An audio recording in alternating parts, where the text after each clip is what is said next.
Welcome, welcome to All Things Fisker, episode number 8. That's right, we've done 8 of these, and got a cool show for you guys tonight on All Things Fisker. I'm joined with my 2 guest hosts that you guys know. We have Matt from Tesla Tips by Mountain Ranger, and we have Jim from OSR Garage as we get going with episode number 8. And when I woke up, I thought, should we do this? Should we not do this? And then we'll go ahead and do it. And we got back really late last night from not too late, but we got late last night with our family road trip. And it's been a whirlwind, about 31 days on the road, 30 days, 31 days driving across country. So it's been quite tired of driving, but it was fun. It was a fun trip. It was overall a fun trip. Destination left San Diego. For those that haven't followed along, for those that have followed along, we ended up leaving on the 29th of October, and we got back last night. So a good full month of driving. We drove a Tesla Model 3 all the way from San Diego to Orlando, did 2,750 miles there with a whole bunch of different stops along the way. Middle point was the Austin, Texas Fisker Ocean pop-up location. That was kind of the middle point of the journey out there. And we had 7 days to get out there because, as many of you didn't know, and really nobody knew other than my family, that we were invited, or when I say we, I was invited to go test drive the Fisker Ocean. So when we initially planned this road trip, that wasn't in the plan. So we ended up heading out there and had to make it to the Orlando airport in the middle of the family vacation so I could fly out to Austria to check out the Fisker Ocean. So it was quite a whirlwind of a trip. It was like I was going to say a vacation on a vacation, but going to Austria for 3 days was definitely not a vacation, even though test driving the vehicle was actually a blast. So we'll talk all about that fun stuff tonight. We've got a few things we're going to talk about. We're going to talk about the family road trip. We're going to talk about Fisker Ocean pop-up locations, the Fisker Ocean test drive, and meeting with the Fisker executives. We're going to talk about the Fisker Ocean Configurator, some new information about the Fisker Ocean that we've learned over the coming months. Talk about really anything. We kind of get caught up on what's going on, and I'm so out of it. So I've been following along. I published a handful of articles while I was away, tried to document the road trip going to Orlando, and then a couple other articles that I thought were interesting, one being Fisker earnings in the beginning of November, the bell ringing for Fisker going to the New York Stock Exchange. That was pretty cool. We were actually going to go there too. We had, RSVP'd, we had the ticket to go, and that's always been a dream of mine to visit the New York Stock Exchange. But I thought 2 airplanes, two trips away from the family on a family vacation would probably not gone over so well. Even though everybody said you should go, but couldn't do that one. Couldn't leave twice in one family vacation. That would just not be good. Well, I would have went to Austria for you.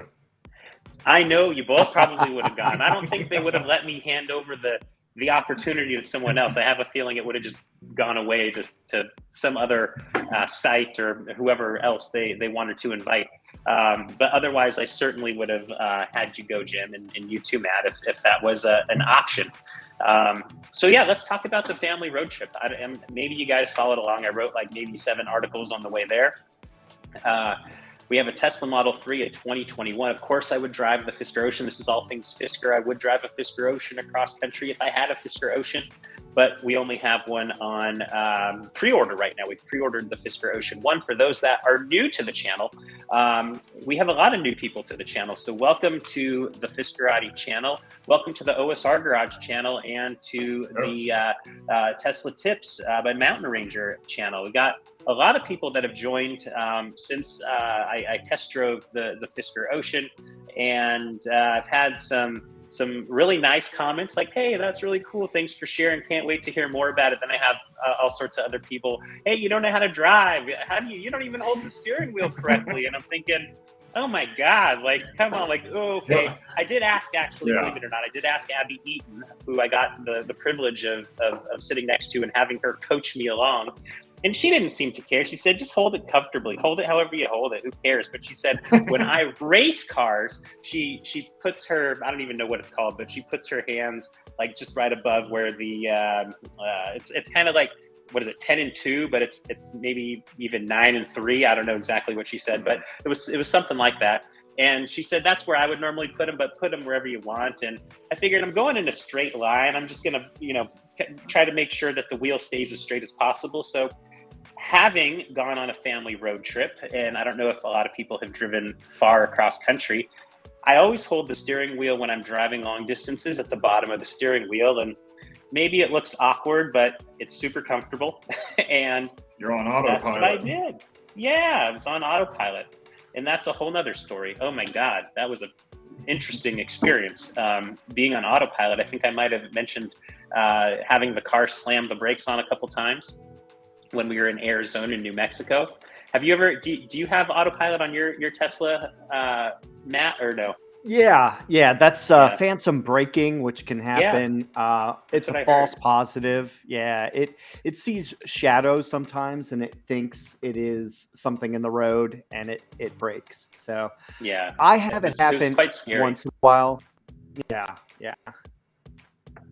Especially if you have somebody following close behind, it's even scarier because are they going to rear-end you or not? So I ever since it did that, like if I was in like an open road, nobody in front of me as we were driving through Arizona, most of Arizona and New Mexico, there wasn't too many people in front of me. But there were people behind me every now and again, including my parents who followed me most of the time on the trip. There was 5 of us that did the road trip, 2 cars, one being, a total electric vehicle, the other being a hybrid. We charged, 19 times heading out to Orlando, Florida, going the 2,750 miles, spent $98.59 or thereabouts. On the way home, we didn't go nearly 2,700 miles. We kind of just did a straight shot because we kind of went all around Texas, and Texas is a big state. But we did that road trip. It was really cool. It's totally doable. Had no issues with chargers until the last day. Coming home yesterday, there was a Tesla charging station in Yuma, Arizona that was out. So we had to go to a different one, and there was really not many restaurants or gas stations or anything where you could use the restroom nearby. Surprisingly, as we talked about before I left, I think it was episode 6 of All Things Fisker, we talked about how gas stations are now supporting charging stations. And we didn't really experience much of that until we got to the Midwest and then on the East Coast. It was like there was all sorts of gas stations in the Midwest that supported charging stations, whether it was a Tesla charging station or Electrify America. They were everywhere. And then also on the East Coast, I think you mentioned, Matt, Wawa being one of them. And we happened to visit Wawas in Florida quite frequently to charge the vehicle. And that was always a good experience. So you still, when you have an electric vehicle, whether it be a Fisker Ocean or some other electric vehicle, if you're not charging at home like we charge our current electric vehicle and what we plan to do with the Fisker Ocean, you may likely be visiting a gas station to charge your vehicle using a supercharger. So that was kind of neat. And I did notice that when we were in the Midwest and on the East Coast, primarily the Midwest, the gas stations, the property of the gas station is many of the gas stations were much larger square footage wise than here in San Diego or California. So it lends them the ability to have like 10 charging stations, whereas like our local gas station, a little harder to have like maybe 10 stalls, maybe 2, 3, 4. So kind of interesting. Not that makes much of a difference, but it just makes it easier for people coming and going who need gas or need electricity or energy. So interesting. I don't know if you guys had any questions in the chat about our family road trip. I would say the coolest thing that we saw on the road trip, if you haven't been, if you know and probably watches Fixer Upper or has watched that show on HGTV, but Magnolia, the silos, that was a really cool experience, really amazing. Chip and Joanna Gaines, what they've built there, that was an incredible experience. What they've done there with that property and all the shops they've built and a little baseball field, and got to watch my dad throw wiffle balls and my daughter hit them on a little tiny baseball field they built kind of in the middle of their property. That was a really cool experience. After we went there, we went straight down to Austin and saw the Fisker Ocean. That event was pretty well attended while we were there. There was probably a dozen or so people. The parking at that venue was horrendous. Very difficult to park in Austin. Lots of congestion in Austin. I don't know if you guys saw any of the photos for that pop-up location. But yeah, it was a very interesting location of choice. I would think there was probably better places, but boutique hotel, right in the city center, kind of hard to get to with parking. But we saw the Fisker Ocean. The whole family got to see it. Everyone was in the family liked it. Everyone was impressed, except for my dad, who didn't like the seats of that prototype. He said, they're too hard. They're hard as a rock. They're not comfortable. And I said, well, hey, when I go out to Austria to sit in the latest and greatest Fisker Ocean, I'll check the seats and we'll see if they're the same. Lo and behold, the seats at the Magnaster factory for the Fisker Ocean, super comfortable, night and day. For people who think the Fisker Ocean seats are comfortable in the prototype, they're going to be super stoked when they can get even a more comfortable seat. And I've seen on the Fiskerati forums and a couple other places, people are talking about the name changes or whatnot of, like, you know, eco leather, eco suede. They still kept around, I think, the eco fabric verbiage. But they've introduced, I think, like Feel Tech and what is it, Alcantara or something like that. Some two technical names. But that was the Fisker legal said, hey, you got to get rid of eco leather and eco suede for some odd reason. And I can tell you that Black Abyss Plus interior feels much nicer than the Tesla Model 3 interior. It has a similar pleather-like feel, but the Fisker Ocean Black Abyss Plus is much softer, much smoother. It has, it had a really nice feel, and this is coming from somebody who traveled, 2,750 miles in the Fisker, in the Tesla Model 3, pleather seats. And I noticed, which was quite interesting, the car ended up, after driving all the way home, 5,000 plus miles, probably close to 6,000 miles, 5,500 miles, I don't know, somewhere in between there. I actually started noticing some wear now on the Tesla seats, which is interesting. We haven't done a full detail or clean of the car. It doesn't look like you can see like for me getting out of the car a whole bunch to charge the vehicle, going to, the grocery store, buying water, restaurants, in and out, it got a lot of wear. And the car, when we left, I want to say it was like 7,500 miles, 8,000 miles. Now it's close to like 16,500 or thereabouts, somewhere around there, say 16,000. So we put a good amount of mileage on it, and just a lot of wear and tear in and out of the vehicle. So some marks from where my legs are, from my clothes, I guess, I don't know. So we're going to do a full detail of the vehicle later this week. But one thing that was interesting, when we were coming back in Little Rock, Arkansas, we got we went to a McDonald's to use the restroom, and I think my wife, daughter, and parents got some food there, and I held out for Little Rock, Arkansas. And when we were going there, the whole trip, no issues with the car. The car ended up getting dinged by a little rock in the windshield. So we ended up getting a rock smashed probably a good sized hole in the windshield, and then it kind of ricocheted and hit it again directly above it. So it has two nicks in it. and I'm having that repaired tomorrow, or probably replaced. But they said, hey, if we can repair it, we'll repair it. But if we can't, you'll have to get a new windshield. So I'm going on having to get a new windshield. But hopefully they can repair it and save myself paying our deductible for that. So that was kind of interesting. Overall, great trip. I highly recommend doing a road trip. Matt, you recently did one down to Cape Canaveral area, or Port Canaveral, somewhere thereabouts, to go to a Tesla conference. I don't know if you have a similar good experience driving an electric vehicle long distance. I enjoyed it. I think it would be fun to do in the Fisker Ocean, because that vehicle will have a lot more space, be a lot more roomier than the Tesla Model 3. But I had a good time. We'll do it again, maybe with the Fisker Ocean sometime in 2023. But for now, staying local. Need to relax for a little bit. What was your I think when before I left, or maybe while I was there, you ended up going to that conference. What was that like? Yeah, I drove from North Carolina down to Port Canaveral, and we had a Tesla conference that we went to, and it was held at a nice resort. I used all the standard Tesla charging station superchargers on the way down, no issues. But on the way back, I wanted to try something different. And what I did is I used the CCS adapter. And on the whole way back, I just stopped at CCS stations.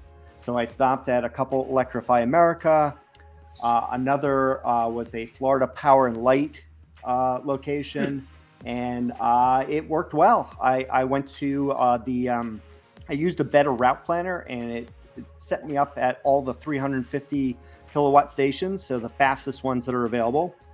And it was very close to a supercharger experience. I had already had the apps on my phone, so that made it a lot easier. That is actually a good tip. If you're going on trips, get all the apps for all the charging networks, put them on your phone, so when you actually go there, it's a piece of cake.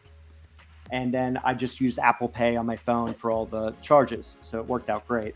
So yeah, very smooth trip on there and the way back. Excellent.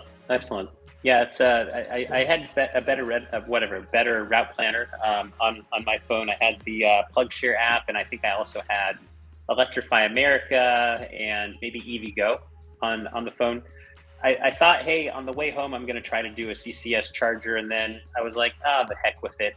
When we ended up going to a couple of the stops where there was the Tesla superchargers, there were a couple Electrify America charging stations on the same property, which I thought was interesting. They were totally on the opposite ends of the parking lot, but they were there.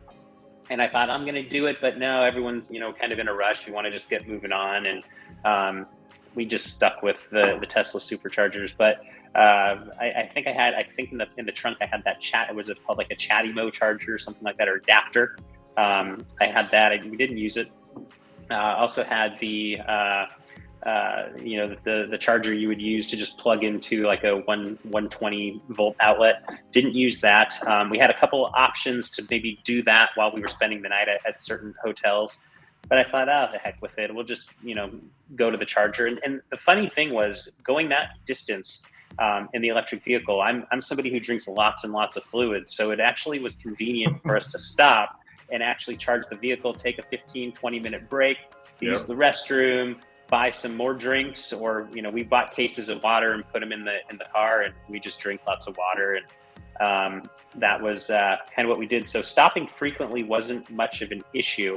However, my parents, who drove a hybrid, their car, I want to say it was like 13 gallons for the tank, and they ended up getting about 550 miles per tank.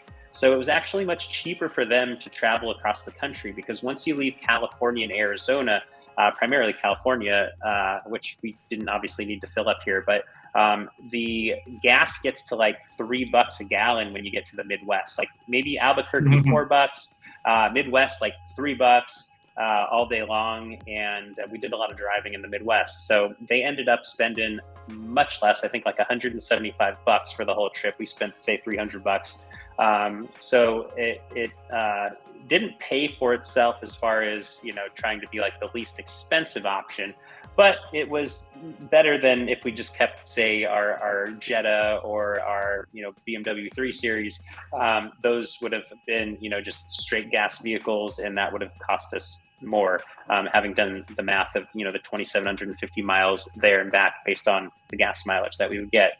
So we saved a little bit, but cool experience, fun. You meet a lot of cool people at the charging stations. Most people keep to themselves, but we talked to quite a few people because they see the California license plate and they're like, "Whoa, you're far from home." But it was it was neat to chat to people. A lot of people we talked to who didn't even have an EV. They just wanted to know, what is it like charging. For the people that live in Texas, maybe Jim or Matt, you've been to one of these. There's a really cool truck stop / mart called Buc-ee's. It's really cool. We'd never been to one before. We advertise on the freeways or the highways left and right. It's got to be like one of the biggest truck stops that we've seen. And man, is that an operation? There must be like 150 employees at that place, and it's super busy. They're making, pulled pork sandwiches and tri-tip sandwiches and any sandwich you can think of. A wall of beef jerky. A wall of beef jerky. They sell clothing. They sell toys. It was funny going before Thanksgiving there. The inventory, the food stuff was the same. The merchandising, like the shirts and the toys and all that. On the way back, it was all Christmas stuff. It was all like the Bucky, the beaver, whatever he is, with like a Santa hat on and ugly sweaters, and there was all sorts of fun stuff. So that was actually a cool truck stop. If you've never been to that place, I'm sure you'll go there at some point to charge your vehicle. Pretty neat. Wawa, another good experience with charging. They have good sandwiches, and that's a cool place as well.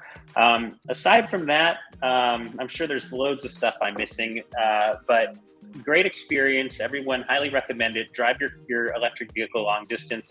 It's an experience in of itself. Going to the destination, in my case, Walt Disney World and a Disney cruise, that in of itself was the driving, was an experience of the electric vehicle that far of a distance. And then being able to experience the vacation when we got there, that was another obviously cool experience, probably better than driving the electric vehicle, but both cool experiences.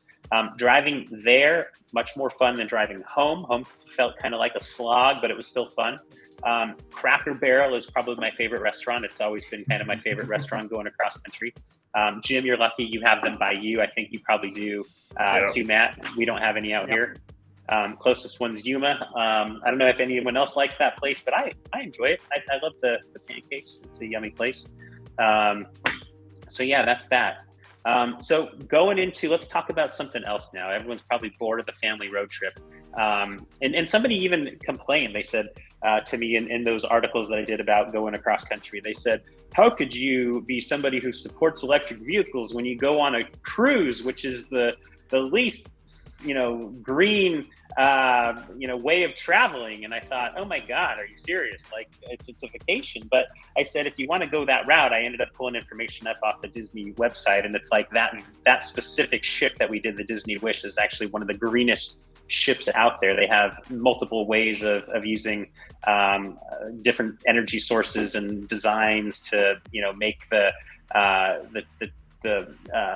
traveling journey as eco-friendly as possible. So I ended up posting that to the reply of the person in the comments of the article that I published. I thought, oh, come on, people. Like everyone nowadays is such a critic about everything that I do. It's nuts. So I found, I can't even talk about, I'm going to talk about the Fisker bell ringing here. That was a really cool experience, Fisker going to the New York Stock Exchange. I can't even talk about the stock anymore. I say, hey, I'm going to buy stock, I sell stock, I buy stock, I sell stock. I get yelled at by people now when I buy stock or sell stock. It's crazy. So I just got to stop talking about the stock. Unfortunately, that's the number one reason why I started the site. That was the interest of doing it. I was like, hey, I'm an investor in the company. I'm still an investor in the company, and I'm going to keep writing about all the stuff that I love about Fisker. And people, I get people who are long the stock, hey, don't sell it, and hey, people who are short the stock, hey, you should you do this, do that, and it's like, ugh, people. It's like I got to stop reading the comments. That's what I got to stop doing. Have you read your YouTube comments? Because they can be I haven't. too. I read a few of them on vacation, and then I said, oh my God, some of these I haven't. You probably read them. All I know is people say I don't know how to drive, and the long and short of that is, hey, I'm on a road trip.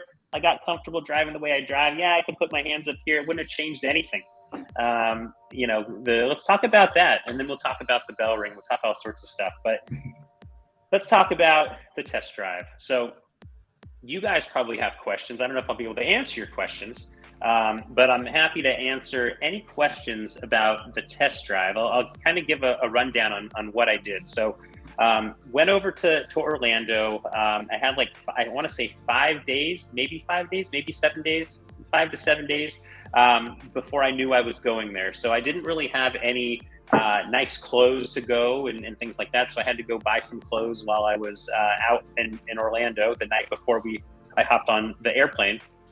And smooth sailing going there. Great experience traveling on the airplane, even though I hate to travel. Wore a mask the whole time. I didn't want to bring COVID back to the family on the vacation. So I ended up getting over there, totally safe, everything good. Test drive, great. I'll talk about that in a second. Flying home, disaster with hurricane, whatever the heck. I can't even remember what the name of the hurricane is, but the hurricane in Florida, that was horrendous. That caused delay after delay. I think 3 of my flights got canceled, and then I ended up getting a last seat on a Delta flight to Sarasota, Florida from Atlanta, and then got back, drove in an Uber to Orlando to get back to the family vacation. Otherwise I would have got stuck with the hurricane and all that stuff. No, it was not Ian, but it was something else. I think it was a girl's name, if I remember correctly. But yeah, the test drive. So we get there. We did a really cool reception with the Fisker team, a handful of the Fisker executives the night of that we arrived. We went out to a burger restaurant, had some burgers, chatted, met some really cool people I didn't know about that worked at Fisker. Got to talk all about ESG with the person who runs the ESG program over at Fisker. That was a really cool conversation. We talked all sorts of stuff about what they're doing there. We ended up talking to a couple of the different people who put events on in the EU. That was pretty neat to talk to them, talk to the communications team, the PR team, all sorts of people at the dinner, but no Henrik, Gita, Burkhart, they weren't at the first night.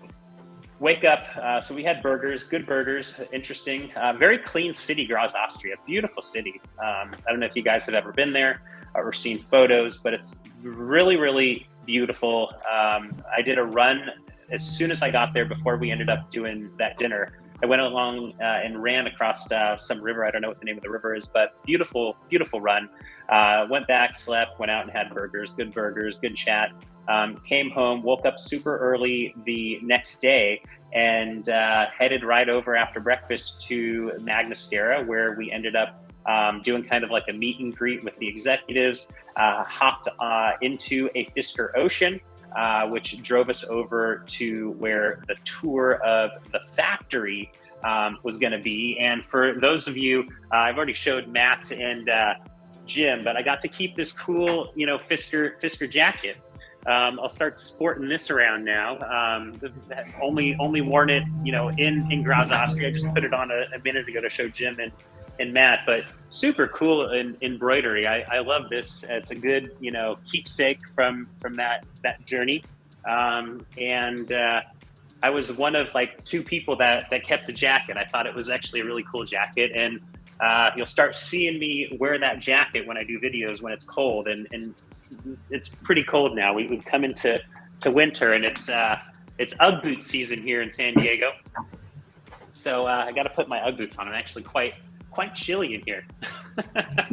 So going back to the test drive, we ended up getting over to do the factory tour, right? And we ended up touring everywhere the Fisker Ocean is built with inside the factory. We saw every robot that Fisker owns, and they own their own robots that actually sit within the Magnastera factory, according to the company. They've invested a lot in equipment, which is theirs. It's custom, from welding the sides of the vehicle together. I want to say there's like 2,000 weld points on the Fisker Ocean. There's loads of them. I forgot how many rivets there are, like 1,500 rivets or something thereabouts that hold various parts of the frame together on the Fisker Ocean. It's an amazing operation, and all that equipment, all those robots had to be, software had to be written in order for the robots to know exactly what to do in that process. And Fisker's engineering team had to do all that coding with the help of the company that obviously built the robots and Magna themselves, who are housing all that equipment and utilizing it on their high volume production line. But amazing equipment, it's state of the art. And they actually wouldn't let me take any photos, or any of the journalists could not take photos of anything in the factory for a number of reasons. The only person who could take photos were Henrik Fisker, and this is what they told us: Henrik Fisker and the staff photographer. The staff photographer would take any photo that you asked him to take, so that was really cool.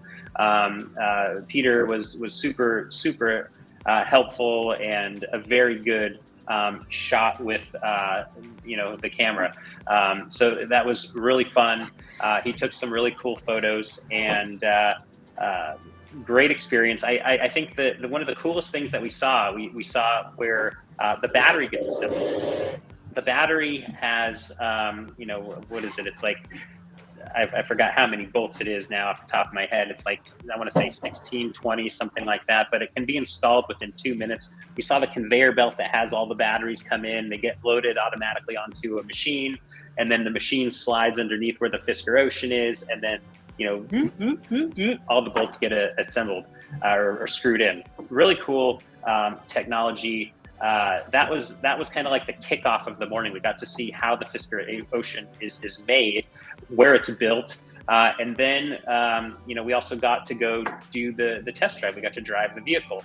I headed over to the track with Abby Eaton.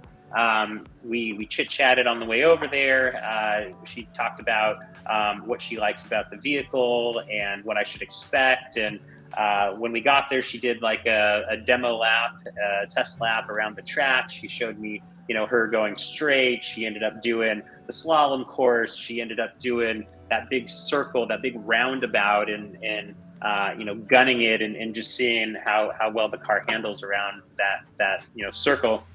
And then we did like an ice simulation test over bricks that had lots of water. They were very slick bricks, or tiles, probably more tiles that had lots of water. And you would think you'd hydroplane, but it felt more like ice than it did hydroplaning. Kind of interesting.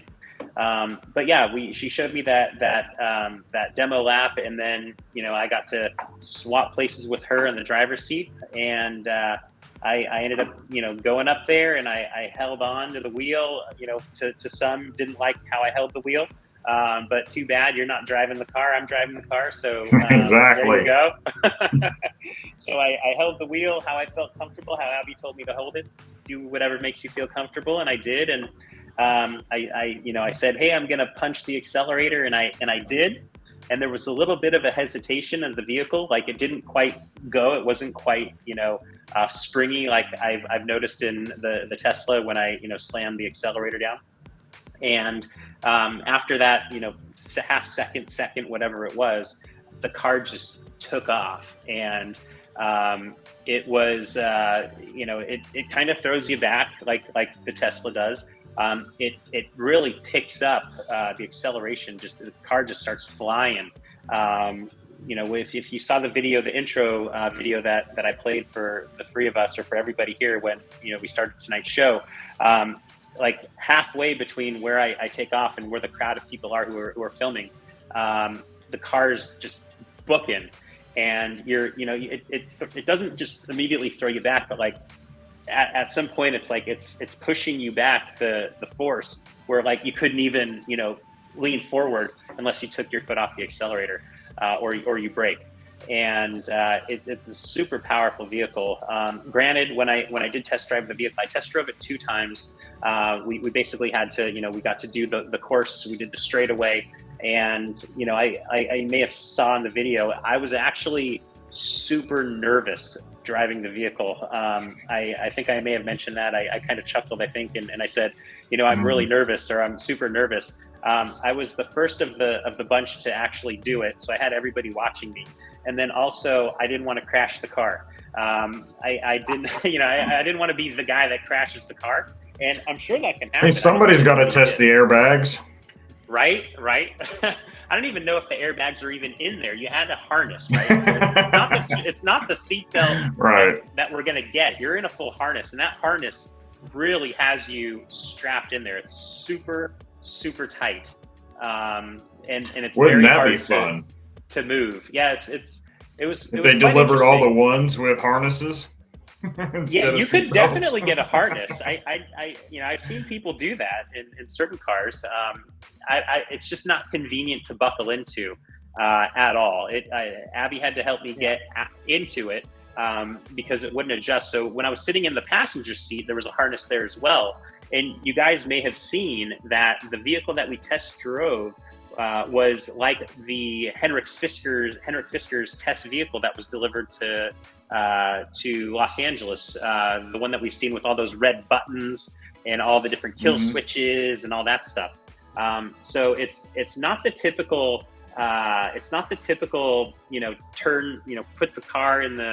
put the key into the slot to start the car, push a button.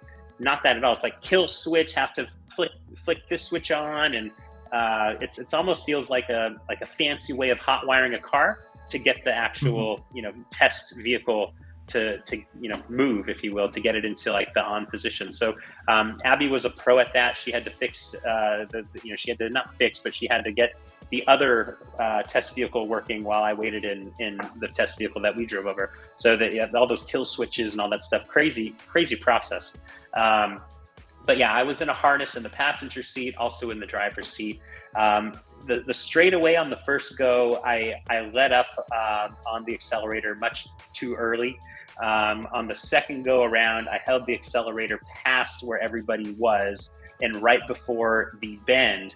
And I should have done it probably sooner. I should have let off the accelerator sooner, because going around that turn on the second go, it was to me, I felt a little unsafe, but the car handled fine. I just felt, whoa, I'm going way too fast. I said Henrik Fisker or Abby Eaton fast, like really fast. My eyes didn't even look at the speedometer because I was so busy focused on the road. I didn't want to look down because I didn't want to crash. It was all about do whatever you can do not to crash. You do not want to crash the vehicle. It's probably good that you went instead of me then, because I would have been full blown and slamming on the brakes and checking everything out. Yeah, I got to slam the brakes on. I was good at slamming the brakes on. But yeah, the course isn't as long as you would think. The straightaway isn't that long. It's long, but it's not like I used to drag race a car back in high school and took it up to a couple different tracks in the car that I had, and the straightaway was like a half a mile or a mile. It was a long drag strip, and you could really just hold the accelerator down to the last minute of the quarter mile, and then you got loads of room in front of you to slow down. But in this, you have a long straightaway, and then it kind of starts bending around, and you have to do kind of like a loop. As many people may have saw. I recorded Abby Eaton doing the test lap. I would say it's more of a test track than actually to go really fast, because they have the variety of different surfaces. They had that loop that you went in. I think it's more for testing various aspects of the car. That's right. Performance. To test the suspension, test whatever performance you want to test. Yeah, the slalom was interesting. It was the first time I've ever done a slalom. It was actually got to do it twice. The first time I didn't hit any cones. Granted, I probably wasn't going nearly as fast as I was going the second time. In the video, of course, the first video, I think Abby filmed me going through the slalom, and then the second time I was filmed from outside of the vehicle, and I crunched a cone That is super hard to do. It's like everyone goes, oh, it's easy. You go between cones, and it's much harder than it looks. Especially if this is the first time I've ever actually got to do a test drive. Like I mentioned, the caveat is I'm not a professional driver. I'm just an everyday average Joe Blow driving a vehicle. This happens to be the Fisker Ocean on a test track. I'm not a race car driver. I've done some drag racing. That's just slamming the accelerator and doing things like that and gear shifting, and that I know how to do. But like this is just you're just there and you're slamming the accelerator or pressing it down or whatever you want to call it, and there's probably etiquette of how you do things and when you're supposed to brake and all that stuff. But I'm just a regular Joe Schmo doing a test drive, and I'm going to be just like probably 99% of the other people out there. Granted, they might hold the steering wheel different or they might brake at certain times, but it's hard, especially that slalom. Super hard to do. Have you guys ever done that? The only time that I ever said anything about the way you were driving was when you were getting ready to go through the slalom and you had your hand down at the bottom. And I was like, Sean, get your hand up top. You can't go through the slalom like that. I think I had one like this, right? One up top and one at the bottom. Yeah.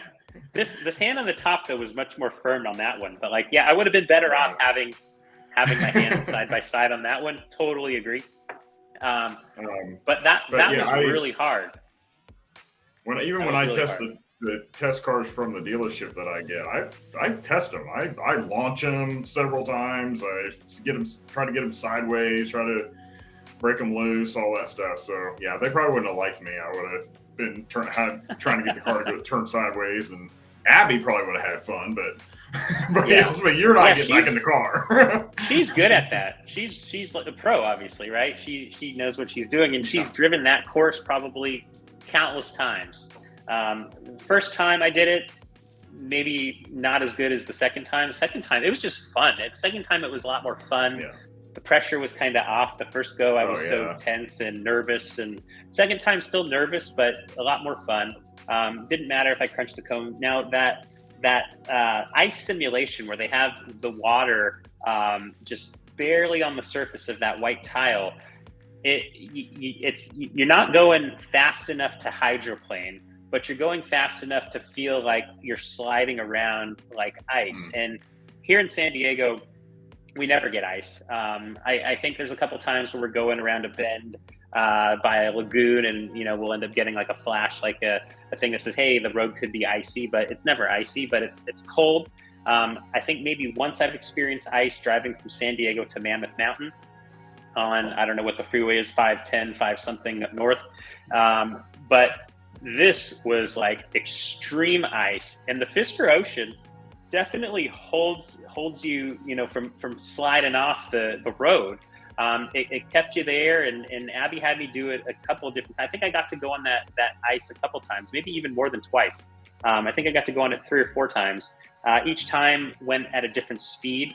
The very first time I went on it, which I don't know if it was in the recording or not, but the car actually stalled out, and she had to, do the hot wire, what I call like the hot wiring. She had to like hot wire it and get it back going again. So the car ended up stalling the very, very first time I went on the ice. So I didn't get to go on it. Like I started going, and then the car died, and then I had to kind of just drive off it. The second time, I got to go at a pretty good pace, and then turn the wheel and just kind of feel the car take control as opposed to me losing control. So that was a really good feeling. That was comforting. I don't know how often I'm gonna drive in ice. Now on the road trip, we ended up, the weather luckily was pretty good. We had some rain going into Little Rock this week, or maybe it was this weekend. But no ice. I thought we were going to get ice. The coldest it got was 35 degrees during the day. Didn't experience any ice, and who knows how the Tesla would handle in ice. And I wouldn't want to experience that and be driving 65 or 70 and hit ice. That would probably be a disaster. But the Fisker Ocean did well at low speeds. Maybe for Californians. Yeah, for you guys, Jim, you probably we're used to driving in that stuff all the time. We'll be driving 70 on the interstate and pouring down snow and snow plows all the place, and everybody's just still going 70, 75. Just keep going. Holy moly. Do you drive in I got a quick question. What mode were you in when you were doing the test track? So great question, Matt. We actually weren't told what mode we were in. It wasn't obvious what mode we were in. So I'm guessing it wasn't the fun mode. It wasn't, the fun mode. It was. I don't know if it was. It was probably. It could be eco. I didn't feel like hyper mode or whatever it's called. I think that's one of them, right? Yeah. Like hyper mode. It felt more it felt like, to compare it to the Tesla, it felt like the comfort drive than it did like the fast hyper drive or whatever Fisker's calling it these days. It didn't the car built up on the speed. It wasn't like the instant speed. It felt refreshing. All that experience I had, like all the test drives that everyone had, they all sounded similar from what I read. When I chatted to the other journalists that were there, media sites that were there, they all experienced something similar to what I had. The only thing that I noticed that I did maybe differently than other journalists is the car, I'm going to use the word skidded, but like peeled out a little bit. Once it started going, it kind of, I think the wheels didn't grip the road. The road was really, really cold. It was like 7:30 in the morning. I don't know. It was pretty early, and lots of dew, and car was dewy. The ground was a little wet, cold, super cold. I had my black jacket on, and I think I had a sweatshirt on underneath that, and a shirt under that. It was just cold. So the tires didn't quite grip right away, and then the car took off. I wondered if they had the car set up that way when you took off, so that it wouldn't spin the tires with it being the temperature that it was and stuff. Totally they may have had possible. it preset that way. Totally possible. Now we didn't really get to, no one that I saw, maybe if you were driving with, so there's two groups. It's like me and one other journalist got to drive with Abby Eaton. And then two other journalists that were in our group got to drive with Burkhardt. And so they were with the CTO, we were with Abby. And probably different conversations, different experiences being in each of the vehicles with those two drivers. Burkhardt would probably be talking very technical about certain things in the vehicle and why it's doing this and that. Abby's point of view was more from like the race car driver point of view, and just what she experiences driving cars fast and handling. So different, really, really cool take. It might have been worthwhile to drive one, test drive with Abby and one with Burkhardt, but I was happy just to even be test driving the vehicle. So I, just going with the flow. So Matt, we didn't know what mode the car was in, but Henrik said a couple times, he talked about adjusting the software and to make more power on the rear end or the front end, and how they can just change things on the fly. So they're looking at what, maybe they've looked at, all the different test drives that everybody did, the feedback from all the articles that people wrote, comments, good or bad in from the videos that were posted, and then, their own test drives, obviously, to try to recalibrate the software, change the software so that it gets the right experience that they want for all the different modes that they will offer on the Fisker Ocean. And who knows? But all that stuff's configurable with software. They just have the hardware there. They can play with the software to, if they wanted the vehicle to launch right, when you step on the accelerator from, the very first second, they can change all that stuff. They may change that. If they do, maybe that's a specific mode that you can choose. So who knows? Yeah. Lots of stuff to, a lot of unanswered, going there, even more questions that we have, and a lot of unanswered questions. And, there's still a lot. Yeah, go for it.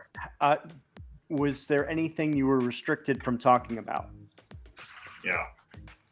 I mean, obviously you can't detail it, but was there a restriction? Yeah. Okay. Yeah, there was to some extent. Yeah, there's a lot of stuff about the vehicle's components that I got to see and got to hear about that I can't talk about.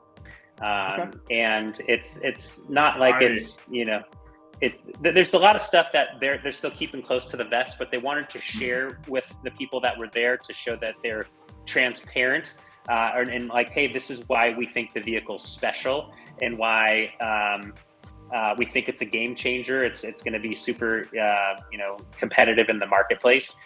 but we want to keep certain things close to our vest. Please don't share X, Y, and Z. No question, I would say, though, me asking questions, no questions were off the limits. However, I was a little reserved in asking questions because I probably, of all the people that were in the room, I'm the one of the group who followed the vehicle or the company the most. While I might not have the most technical knowledge of, the automotive industry and how the cars work and operate and built, as far as just the Fisker Ocean specs and things like that, I probably had the most maybe knowledge, and I didn't want to derail any of the conversations that were going by asking questions that maybe only I cared about. So I let everyone else kind of just guide the conversation. I sat there and I asked a couple of questions about ESG that I thought were very interesting. Like that's still, to me, probably one of the coolest parts of the Fisker story is the ESG aspect and how they're not only trying to make the most, world's most sustainable vehicle, but what they're doing internally around just the way they're operating the business, how they're hiring certain, certain people, certain positions, how they they're running, how they govern the company. Is interesting to me. Just the whole aspect of ESG is phenomenal. And I got to kind of dive deep with one of the individuals who runs that. And it's just fascinating stuff that I probably won't share, but just neat stuff that the company's doing, which definitely will separate itself in the future from other EV companies, as we know. But what Fisker talks about primarily is just the world's most sustainable vehicles, how they source the product, the parts, and how they want to, just have a very light or no footprint on our environment. So that's kind of the story. It's pretty much baked into the vehicle. The vehicle, 100 pounds of reusable parts or reusable materials to make the seats, the carpets, the wheels, yada yada yada. But it goes beyond just the sustainability factor. There's just the way that the company is, how Henrik set up the company, or Gita set up the company with the two of them, just to run the business, just thinking everything, being just conscious about how everything is done from the very, very get-go is quite neat. It's just a different mindset of, hey, if I have to make a decision, I have to make sure that it checks all these different boxes, not just, hey, this is the most environmentally friendly part that we can put in the vehicle. There's just a lot of aspects that they talk about. So and that they do that they maybe don't talk about. So pretty neat, and maybe we'll get to talk about that in the future. Maybe they'll disclose more about that. We can talk about that. But they're doing some cool stuff. The car yeah, go for it. I was just gonna say the one thing that surprised me, and your article didn't mention it, and neither did the drive.com, but Motor Trend mentioned that the battery was over 100 kilowatt hour battery. That was kind of interesting to hear because we weren't sure exactly how big it was going to be, and whether it was going to be, their software and Magnus drive system, that it was going to have actually a relatively normal size battery, but it was going to get all this extra stuff, or it was going to be a bigger battery. So that was nice to see, and at least gave me something that I could go off of, trying to compare the most recent cars that have coming out that were relevant with a 100 kilowatt hour battery. With the Polestar 2 or Polestar 3 and the Q8. Was coming out with a 114 kilowatt hour battery, and they were only saying 300 mile range is what they're expecting EPA. So that is what I was just like, that is a horrible mile per kilowatt hour. Yeah. So it was not looking very good for those. But we'll have to see what it is exactly. But It was nice to hear, at least we have some idea of the battery size. Yeah, they definitely want to keep certain things. They, being Fisker, want to keep certain things close to their chest or their vest, and the battery is one of those things. So they did talk a little bit about the battery. They shared some information about the battery, but yeah, no one's allowed to talk about the battery. Even Motor Trend, believe it or not, they're not supposed to mention anything about the battery. Yet they did, as you know. So yeah, more details to come on that. I'm sure you guys you two will probably be more fascinated about the battery than probably myself. But I got one more comment. Oh yeah, go for it. Yeah, one more comment. This is what I think is going to happen. Tell me if you guys think this is up, probably what they're going to do. I think Fisker is going to have everything finished. They mentioned around February for the final version that's going to be shipped, because it has to be certified, I guess, for US and in Europe. I think in February they're going to have a big, I guess, press drive event that has all the big YouTube auto channel people to do drives. I think that's all going to happen in February. Does that make sense? It makes sense. I haven't heard anything about that, but yeah, you may know better than myself. They definitely are going to have everything, from what I've read and heard verbally, everything globally certified is what I heard by sometime in February. So the car will be, if they pass everything, I would imagine they will, but you never know. But yeah, they're hoping to have everything globally certified by February, and then they can activate some of the vehicles that have already been built in their final form whenever those start to be built. I actually found it interesting that when I was over there, I didn't know maybe I did know at the time, that my date and all of our dates, I think, actually I didn't know at the time, because it actually got changed, I think, with the launch of the new website. All of our lock dates, right? All of our lock dates had changed. Yep. I was asked by a couple people when I was there, if I recall, hey, what is your lock date? When do you have to choose this by? And Henrik actually said to me, he said, hey, when we go into the factory, Sean, you're going to see all sorts of colors of the Fisker Ocean. And he was right. I saw virtually every single color of the Fisker Ocean that will be available for the Ocean 1 in the, I don't even know what the room is called, but in the finishing room, in the room where we see photos left and right of the Fisker Ocean stacked side by side. I saw every color of Fisker Ocean that is going to be available for the the upcoming launch of the Ocean 1. However, I wasn't able to take any photos of it, and we were only in that room for maybe all of 2 minutes. We weren't in there very long. But you could see, not only just the different paint colors, but we also got to see all the different wheels that Fisker is going to offer, from the Air Gliders and the Aero Stealth to the what are they called? Are they Cyclone wheels? Vortex. Cyclone wheels? Vortex. There you go. They look like a Cyclone. Vortex wheels. And then we saw the Slipstreams. We saw every version of every wheel you could imagine. They all look beautiful. Everything that Fisker's been sharing in photos looks a lot better in real life than it does in the photos or the videos. Everything looks stunning in person, and it looks stunning in videos and photos, right? But it looks much better when you're there. Like when we went to Fully Charged Live in San Diego as an example, I've seen the 22-inch wheels left and right up until that point. And then when you go to that event and you get to see the prototype for the first time, you're like, wow, those wheels are amazing. They're huge. They look so cool in person. Now, when you go look at the final version of the wheels in Graz, Austria, or whenever you go to a pop-up location and get to see them on a new version, they look even better. The car just looks beautiful. It shows very well in person, much better than the photos and the videos. Have you seen the 20-inch wheels? Are those covers that are over that, and have you seen underneath the covers? I didn't get to see underneath the covers, but we did get to see wheels with the covers on, and they look good. They look good. I don't like them compared to the other options, but if I could have the Air Glider and a 20-inch wheel, I would much prefer that than a 22-inch wheel.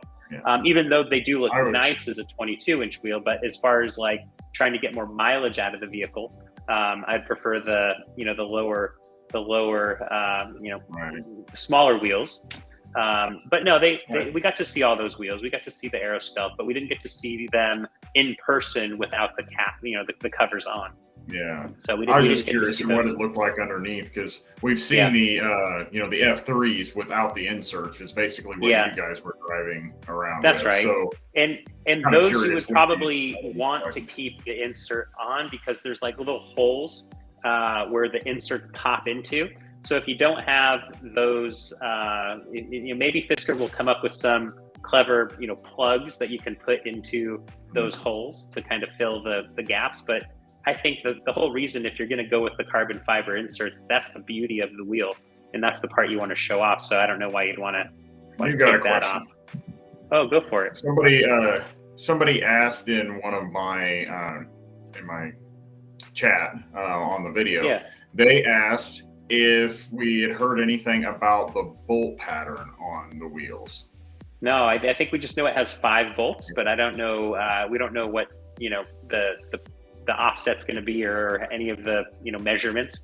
I don't think there's any company currently making any aftermarket parts or anything yet for the Fisker Ocean, because none of that has been revealed.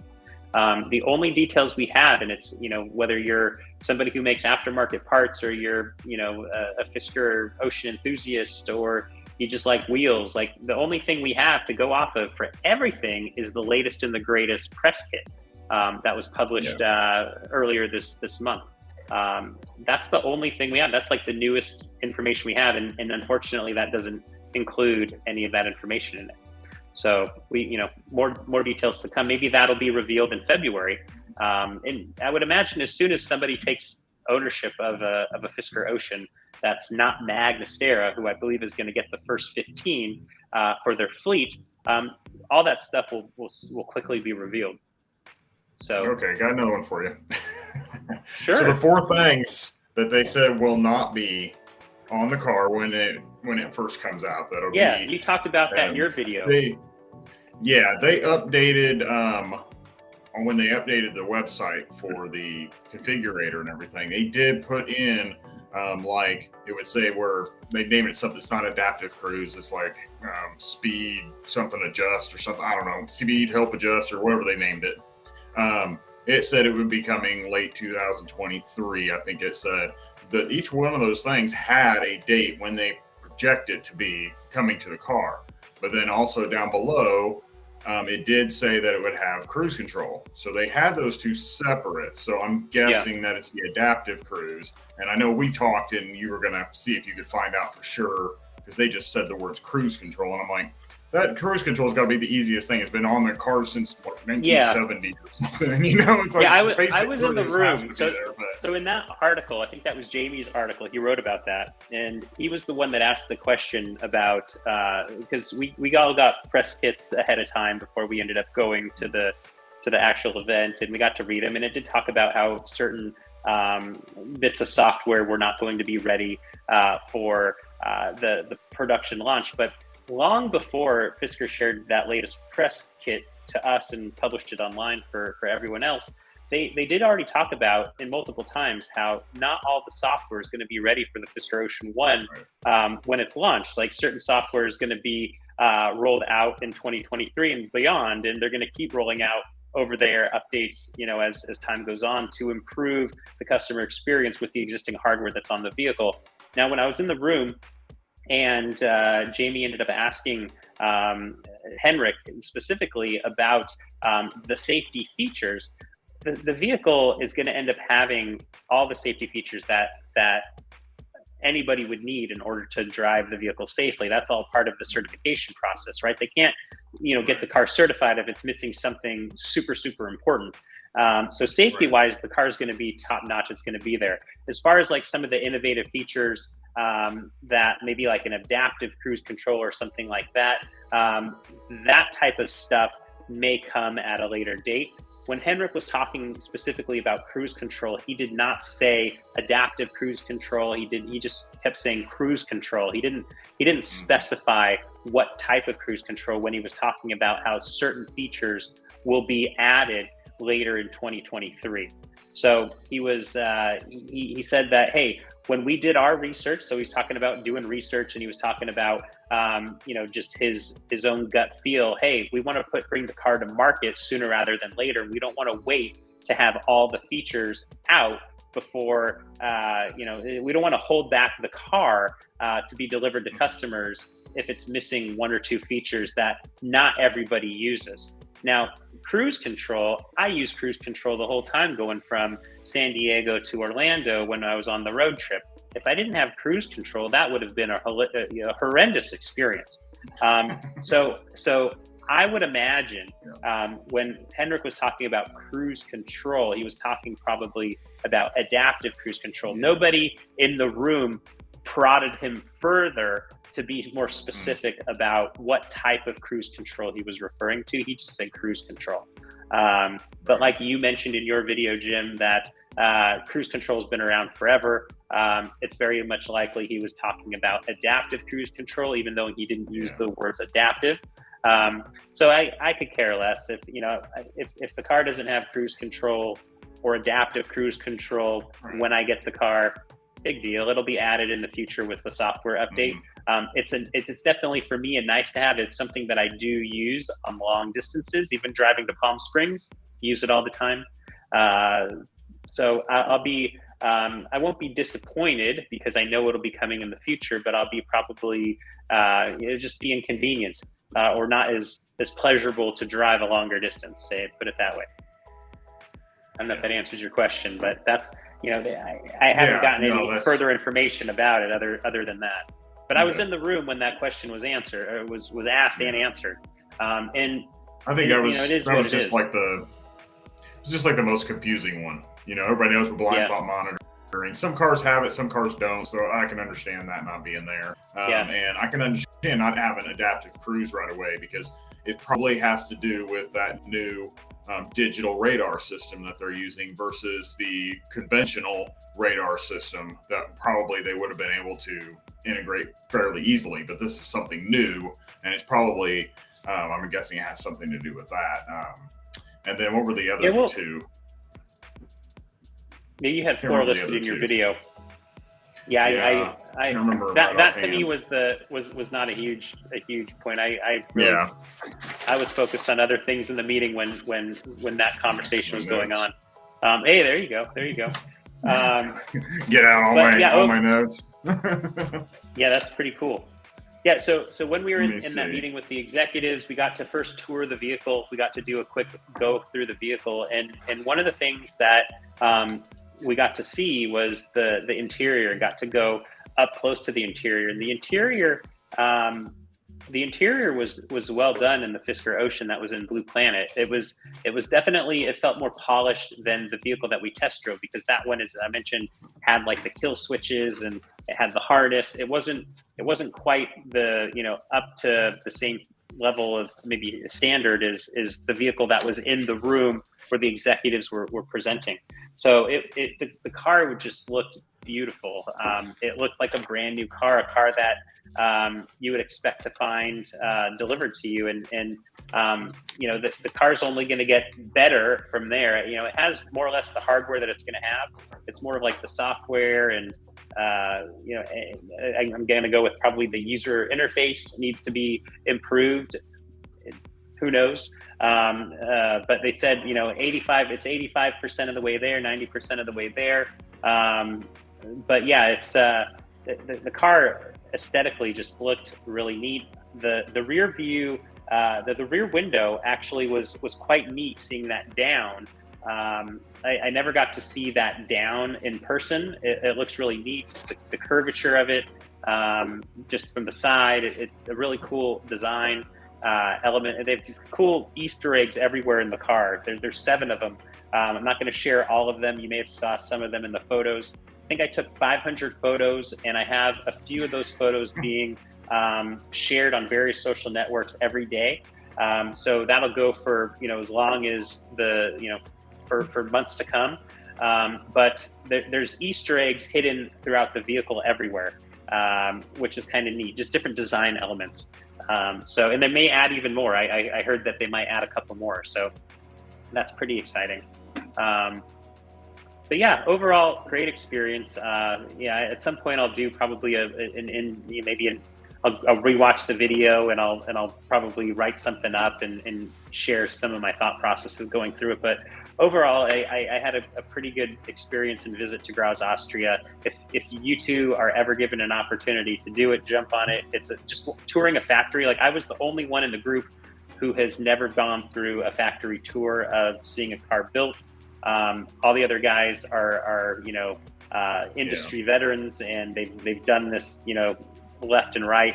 Me, it was the first time. It was just super cool experience, especially because I plan to, you know, purchase one of these vehicles. So it meant probably more to me going through this than the people who are just going to write about it and then go on to the next article and next vehicle and cover that one. For me, I'm actually the only one that was in the group that actually has pre-ordered the vehicle. So that's just a different maybe appreciation for each aspect of the experience than maybe some of the others. But everyone seemed to have a great time. There were smiles and laughs and good conversation and good banter between the whole Fisker executives and everybody that was there. It was quite a fun time. Cool. Somebody did ask in the chat over here about did you see where the speaker grills were located or where that 20-inch sub is supposed to be? So I think the 20-inch sub is in the rear side of the vehicle. I think I took a photo of one of those in actually I didn't take that photo. I think Peter, the staff photographer, may have taken one of those photos for us. But that was I think I posted that in the Fisker Audi forum, one of the speakers in the back. But all the speakers are covered up by fabric. You can't tell kind of where any of the speakers are. They're all going to be kind of hidden, if you will, including that array up in the dashboard. I did get to hear the stereo. I shouldn't say stereo, but I got to hear the sound system. I actually recorded it with everybody knowing that I was recording it, but I don't know if I'm going to share it yet. I might wait a little while, but I got to record most of Hotel California playing on the vehicle. The vehicle didn't have internet connectivity, so Todd, who is in charge of all the software, he was the one that gave everybody the demo of the software. And he ended up connecting his phone to the vehicle through Bluetooth, and then that's how he accessed the music for us to listen to. And they ended up having the music playing at, I don't know, a nice sound. Maybe if the speakers can dial up to say 25 or 20 or whatever the number is, I don't know what it goes up to. We ended up turning it up to like 16. I don't know how high that is, but it was like on 5, and everyone's like, "This is great. This sounds good." And I said, "Hey, can we turn it up?" And he said, "How loud?" And I said, "Just keep going, keep going." And it just sounded so clear and crisp and just super loud and clear. It sounded like you were in a concert. And I've blasted, every car I've had just for fun. I always blasted just to see what it sounds like. It sounded great. Comparable to my current car, maybe better, time will tell depending on, whatever music I play versus listening to Hotel California, but Hotel California sounded good. The vehicle had 16 speakers in it. They were all playing, sounds great. So whatever entertainment you're listening to, whether it be music or watching a movie, it's going to sound killer. I could only imagine actually what a movie will sound like. It'll probably be very, I don't know, you got speakers in front of you, but on the sides, behind you. Should sound really cool, but I don't know how many people watch. Do you guys ever watch, movies in your car ever? I've done it a handful of times at a charging station. No. I'll probably be watching Ocean Views. That's probably what I'll be watching. There you go. Ocean Views. Well, I'll be sitting in front of the ocean watching a video. Usually when we go pick up our curbside pickup, our Ralph's groceries, we'll end up playing like, I don't know, something on Disney Plus, like something that my daughter wants to watch, like Mickey Mouse Clubhouse or I don't know, something like that. And that's always fun to watch. But look forward to watching cartoons on the on the Fisker Ocean 17.1-inch display. So yeah, that's someone had a question about headroom. One of the people who was with us was 6'5", tallest person I've seen sit in the Fisker Ocean. He had a good amount of room above his head. In a couple of the photos that I took, I probably have a couple here on my computer I could share. But he had loads of room. The seat was reclined back. He had to recline the seat back a little. He had plenty of leg room. He had plenty of clearance above his head. And he was 6'5". And I've seen a couple people in the 6'2", 6'3", in the prototype, and they don't have much room above their head, but the Fisker Ocean seat kind of can go up, down, forward, backwards. It's definitely adjustable. So it gave them a lot more clearance on their head for the headroom. As far as legroom goes, the seats, I've seen photos from Paris Motor Show where people look like they're crunched and have no legroom in the rear. But then I've seen photos where people have lots of legroom. Now the person who was 6'5" sat in the back. Seat was, comfortably in a comfortable position for the person in the driver's seat. That gentleman had loads of room in the back. So no issues whatsoever with regards to legroom, headroom. Car is definitely spacious for every person that I've seen in the vehicle, and that was nice to see, actually, because a lot of people are always concerned about, is it going to fit me and whatnot. I also have actually gotten quite a few emails and comments about people who are elderly, people who are seniors, people 65 and above, and people who have bad knees and things like that. And they said, did you have a hard time getting into the vehicle? If I have bad knees and I have a hard time getting into higher cars, will it be hard for me to get in? And the car's low enough to the ground, believe it or not, where it actually was not too difficult to get into the driver's seat or the passenger seat or the rear seats.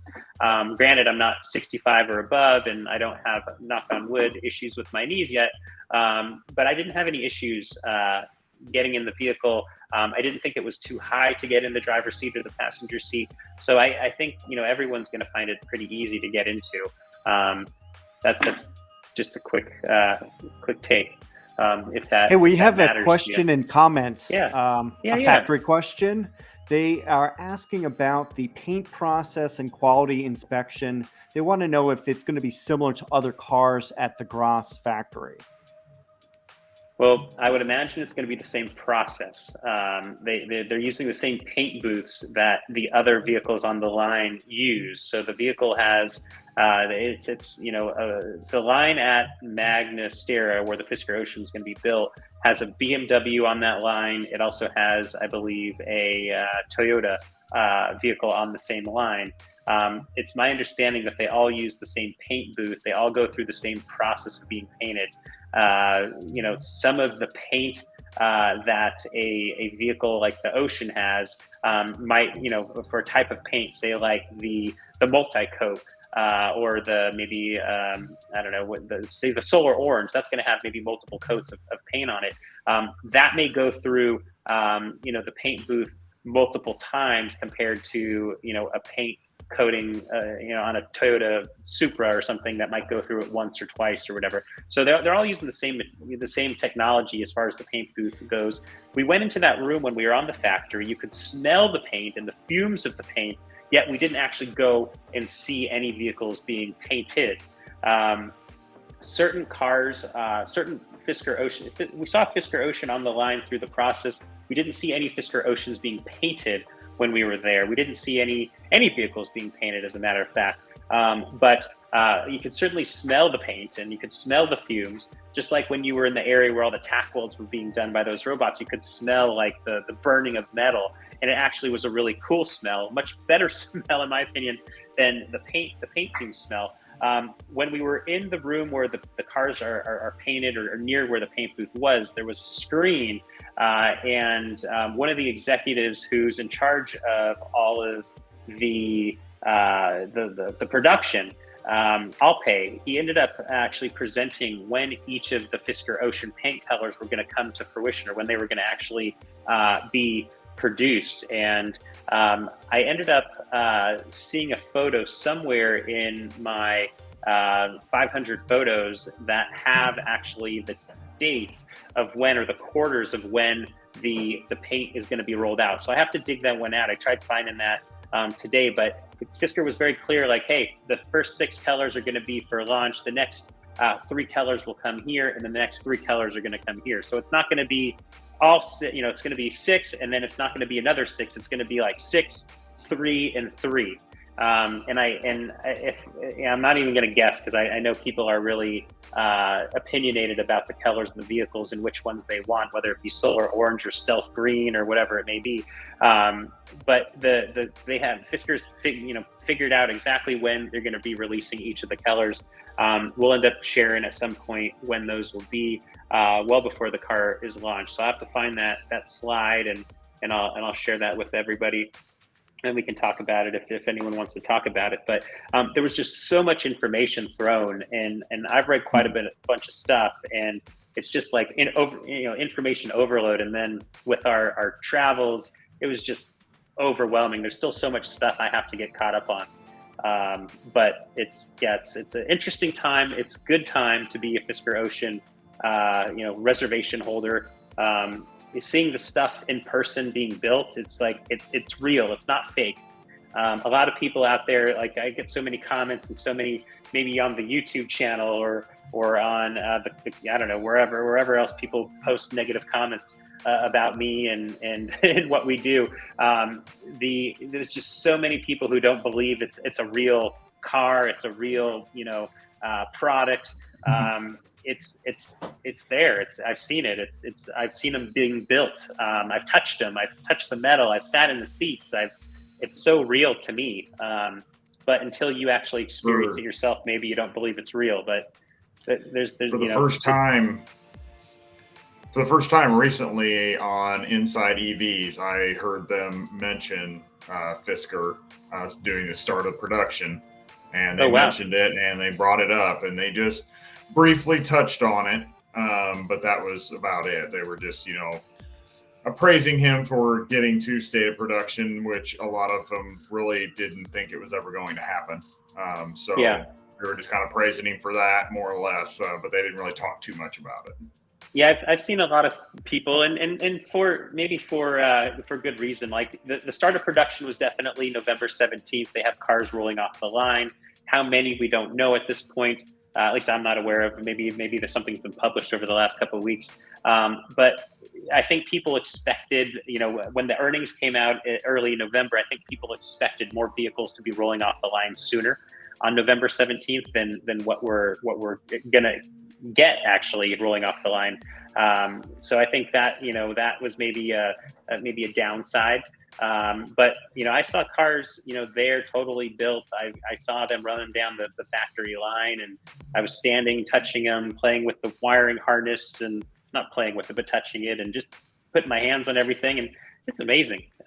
So I'm not concerned about whether they have, whether it be 5 rolling off the line, each week, or 10 or 20 or 100 or whatever it may be. Whether there's still, it doesn't matter to me. It's at some point, there's going to be 15 delivered to Magna on the fleet side, and then we're going to get 300 to Fisker Ocean 1. People who pre-ordered the Fisker Ocean 1, and then everybody's going to start getting theirs, before I think it's like the first half of, majority of people, first half of 2022, at least they're going to be built. So it's exciting. I'm excited. I couldn't be actually any more excited. I'm more excited today than I was before the road trip and before I went to the garage factory. I'm much more excited. I'm actually kind of still in disbelief that I got to actually test drive the vehicle in Graz, Austria. That's just like, it's crazy. Like we were just here a month ago doing this, and I didn't even know I was going to be selected to go out there. So it was an honor. It was a privilege. And he didn't even tell us either. I didn't tell anybody. I couldn't. They said, "Be quiet. Don't tell anybody." I didn't tell anybody. I was like, should I even tell my family? I have to tell my family because we're on a road trip. So yeah. So if people have questions, did they want to go to Austria with you, your family? I think they would have. Fisker didn't say, "Hey, you and your family can come." I could have maybe said, "Hey, can my family come?" And maybe they would have bought tickets. I didn't ask. I just thought, "Hey, it's great to be." Want to push it. I didn't want to push anything. I was just grateful for the opportunity. I've written 500 articles. Some mostly, positive, mostly good, based on my experience, based on what I've read. I've actually test driven the vehicle now. I've sat in it. I've touched all the stuff on the most recent vehicle. I love it. I'm still, everything that I've written is, I still stand behind what I've written. And, some of the articles I do need to go back and edit, because now we have new information based on the latest press kit. I haven't had time to do that, and that's going to come over the next couple of weeks or months. Like I ended up making, I've got to go back and look at the article, but I remember writing an article many months ago speculating on what all the potential packages would be for the Fisker Ocean and what they would cost. What are all the potential upgrades that people could do, from wheels to paint colors. I came out with prices. I put them out there. I put myself out there in all those prices. I haven't gone back to see how far I was wrong, or maybe I was right on some of them. I think maybe some of them I might have been right on, but I think some of them I'm totally off on. So I got to go back and edit some of those articles, and I'll do that over the coming weeks and months. And but yeah, I've enjoyed every bit of this Fiskerati experience. Still a hobby for me. It's not a job. If it was a job, I would have written an article every day or many articles every day. But it's just fun so far. If it becomes something else in the future, it is. But it's still fun. It's still a hobby. It's fun coming out here with you guys every Wednesday and shooting the bull and talking about this. And we have, it looks like we have 109 people watching right now. I think there's been, a couple hundred people bouncing in and out of here. So people clearly like what we're doing. It's fun. We're going to keep doing it probably because it's fun. As soon as it's not fun, I'll probably not do it, but I'm having a good time doing it. So yeah, so that's that. So if people have questions about the Fisker Ocean and my experience, I'll probably write an article now that I have more time. I was on vacation over the last month and I really didn't have loads of time to write stuff. But feel free to post your questions in the comments. We'll run through the questions here in the chat here in just a bit. But I also wanted to talk about pop-up locations. So we ended up going to the Austin pop-up location. There was then the Dallas pop-up location while we were on vacation. And now there's two more. I think we said in one of those articles about the Austin pop-up location that we thought the Fisker Ocean would come to Florida next. And I suggested, I think Orlando and maybe Miami. And lo and behold, we got Orlando and Miami, or somewhere thereabouts. I think Coral Gables is close to Miami or somewhere thereabouts. Yeah, it is. I went to school there. Oh, very cool. What school did you go to? University of Miami. Oh, very nice. Very nice. So yeah, so it's going there. That's a lot of people are going to be excited about the Fisker Ocean going to Florida, the Sunshine State.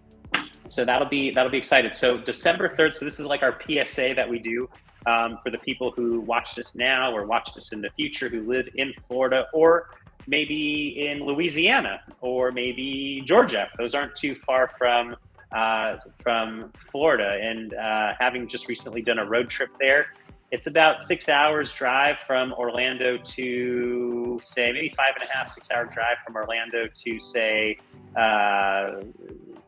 Atlanta. So I would drive 6 hours in a heartbeat to go see the Fisker Ocean. So if you're near Florida, you're near Orlando, you're near Coral Gables. So on December 3rd and 4th at the shops at Merrick Park in Coral Gables, Florida, the Fisker Ocean will be there. And then on December 10th and 11th at Icon Park in Orlando, Florida. I've never heard of Icon Park. This is the first time I've heard of it. I've heard of, obviously, Disney World, the Magic Kingdom, I'll tell you where Hollywood it is. Studios. Tell me where it is. I've never been there. I've looked it up. It's like one of those multi-use entertainment, dining, shopping centers, and it's on International Drive. So it's not far from Disney. It's pretty close to Disney.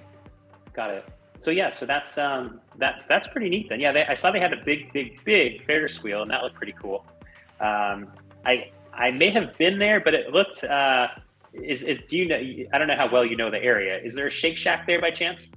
Yes, that's it. Then I've been there. I have been there. I visited that Shake Shack, but I think Shake Shack may have just opened there in the Orlando area. So I've been there. I don't know where the Fisker Ocean is going to be there or where they're going to put it, but that'd probably be the location I'd go, since I probably find more stuff to do myself in Orlando than I would in Miami. But I'm not much of a Miami expert like you, Matt. Having gone to college there, there's probably lots of fun stuff to do in Miami. So yeah, so that's our PSA for pop-up locations. If you're in the area, check it out. If you're in the surrounding states, well worth the drive. You won't be disappointed, and something tells me it's going to end up being one of the newer Fisker Oceans as well.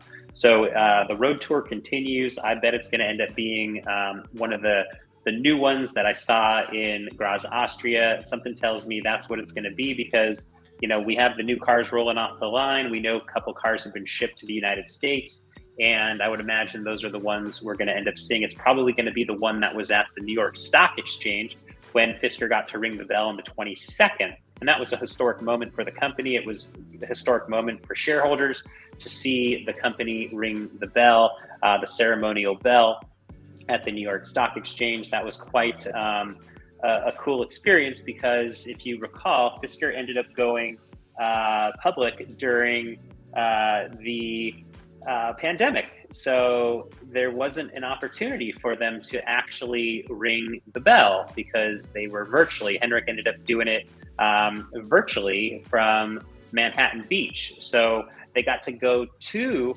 the actual New York Stock Exchange. Henrik got to meet a bunch of other Fisker shareholders, which was actually pretty cool. And then they got to do a tour of the floor. We saw a lot of photos and videos. And then we ended up getting some videos outside. I think there was a DJ, there was a food truck, there was all sorts of stuff. So that was a really cool experience. We ended up writing a quick blurb about that one while we were away, because that to me is a really big historic milestone for the company. And then we ended up getting a couple other photos and videos, I should say, of the Fisker Ocean. The Fisker Ocean being built actually over in Graz, Austria. We got like a time lapse. It was like 3.5-4 minutes long. And it was like every aspect that I saw at the Graz factory, we got to see the Fisker Ocean being built.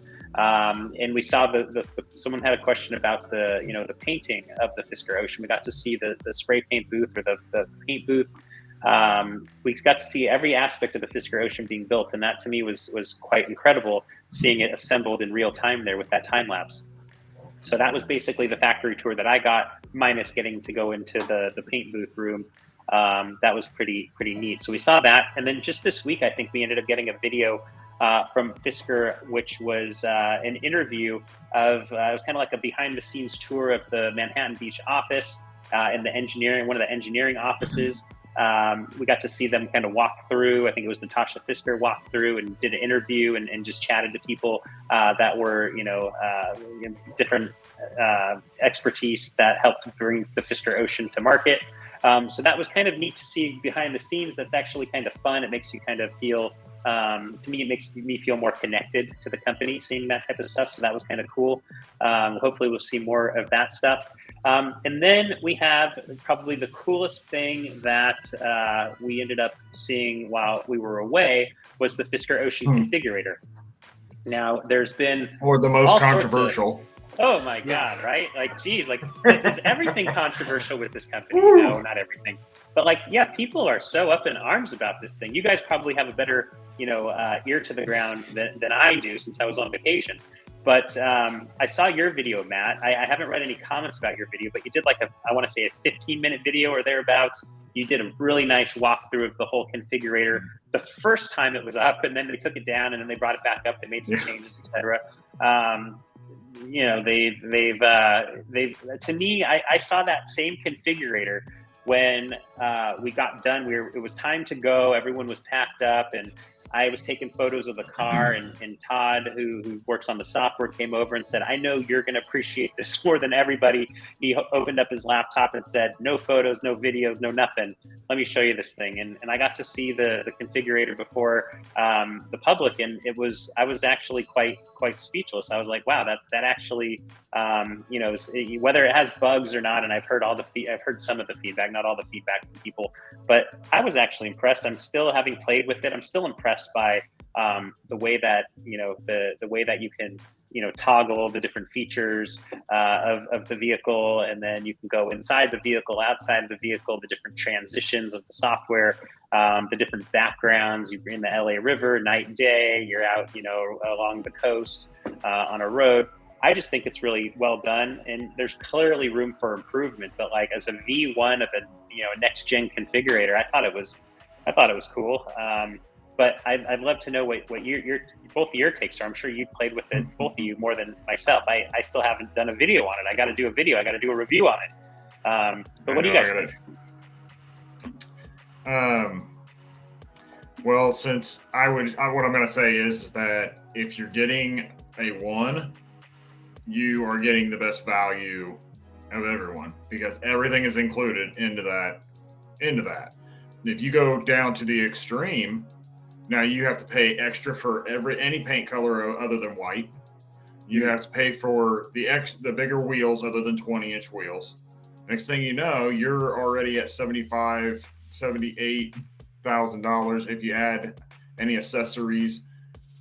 So now you're way over that, and all of that stuff comes in one. You have your choice of wheels, paint colors, all that stuff, right? So yeah. Now I'm going to get in the Ultra. When I start adding in, I'm sitting there thinking, okay, initially we thought no solar sky roof, no turning infotainment screen, no revolve screen, that little stuff like that. I don't know what the value is on that solar sky roof, but when I added in, if I added in all the packages that were available, the ultimate package, the performance package, the winter package, and the FI pilot, and then the F5 rims, and the what was the other one? And if I picked a color other than white, I was pushing like $72,000 to $75,000 just an Ultra if I wanted to add that stuff. And that still doesn't get you the solar sky roof. So it's like the 1 is the best value. Got it. Now I minimized it down to what do I really want on there, and I'm still sitting at about 65 off on the Ultra. That's basically not getting the ultimate package because there's nothing in there other than rain sensing wipers that I really care about, and that's not even a big deal. So that was my issue, was that even with the going from the Sport up to the Ultra, you didn't gain any like extra pricing for wheels or different pricing for wheels or different pricing for paint. It was still just $1,500 for these, $5,000 for this one, regardless of your trim level. So I thought that was where they the interior was more though, right? The interior was a big deal too. Yeah. So you can get your base black, and then you can get the Abyss Plus, which I think was like a $1,500 increase. And then if you wanted the sea salt, which is what I wanted, it's $5,000 extra for the sea salt interior. Yeah.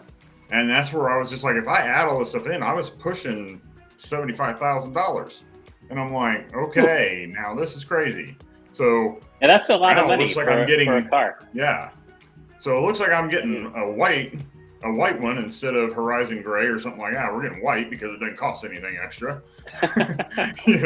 I'm getting the FI pilot, and I'm going to get the winter package, and I'm going to get the performance package because I want the smart traction. Being in the winter and snow and ice and stuff here in the Midwest, I want that torque vectoring and that package.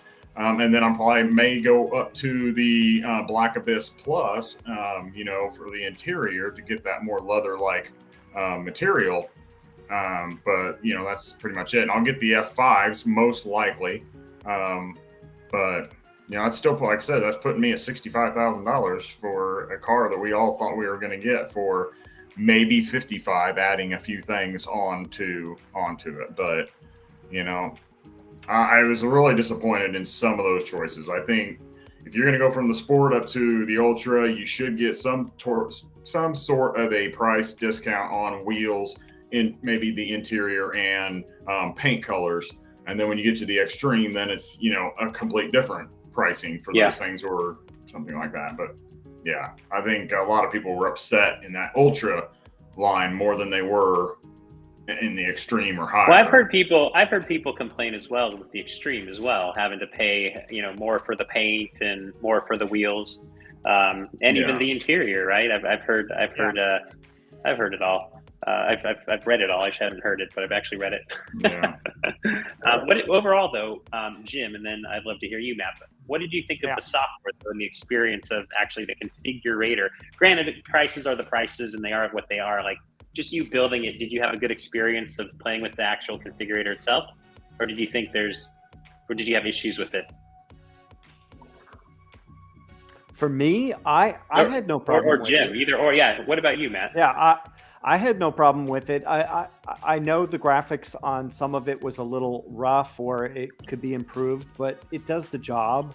In fact, it does more things than a lot of configurators do, like all the moving parts and stuff like that. I really haven't seen that in other configurators. Usually you have an exterior view, you can rotate around, and an interior, you can rotate around. I usually have, that's all you see. I would have liked them to add the interior front seat view.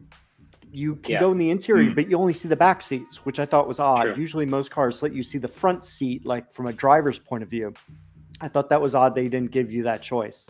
That's the only really big thing I think that they should have added. Yeah, I thought the same thing too. It puts you right in the center of the interior in the back seat.